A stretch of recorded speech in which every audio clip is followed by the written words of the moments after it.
Business early this morning. Smoke billowed out of the restaurant's roof. Flames gutted the interior. 41 Action News reporter Belinda Post is live outside the Plate restaurant at 62nd and Oak Street this midday. Belinda. Absolutely, Cynthia. In fact, the back took the brunt of the damage. You can actually see the Plate is seriously burned, and over there are actually a couple workers stepping inside of that clock shop. Well, I took a look inside, and in fact, so many of the clocks really do have water and smoke damage, and a lot of those are just heirlooms. Now, right now, crews tell me they're investigating to see if the grease or linen dumpster in the back caused the fire. Now, this is what it looked like when our crews got there. Fire calls started pouring into 911 around 5:30 this morning. Dozens of firefighters attacked the growing fire from both sides and above. One of the main challenges in getting this fire out was the ceiling.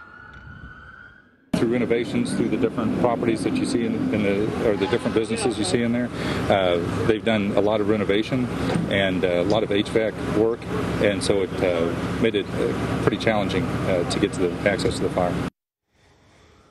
Now, again, there is no official cause of the fire yet, though they do believe it started in the back of the building. And in their initial investigation, they are looking at that grease and linen dumpster. Now, we want to head on over to 41 Action News' Richard Sharp, who's actually been talking with these business owners. So, Richard, what are they dealing with right now? Well, many of them are taking inventory right now. Let me jump out of the way and you can zoom in behind me here, and you can see some of the pieces of roof tile on the ground in pieces, much like their businesses, many of them ruined. It's just not a pretty sight here. Take a look at video that we shot this morning when we first got on scene here. The fire damaged most of the businesses in this building, all but two. The popular Plate restaurant is heavily damaged. It took the brunt of it. If it wasn't the smoke, it was the water from the fire hoses that did most of the damage. 7 businesses call this place home. The oldest, 68 years old, a clock shop. The owner had hundreds of clocks inside when the fire happened. The owner of the entire building told me they just spent the last couple of years renovating the place, new paint, new electrical, you name it. This morning, they were heartbroken to see the fire damaged everything. Oh, my husband has been in this space since, we've owned it since 1975, and he's been here since probably 1958. This is awful. I hope they can move forward and rebuild, because they're really a great place and a great part of the community.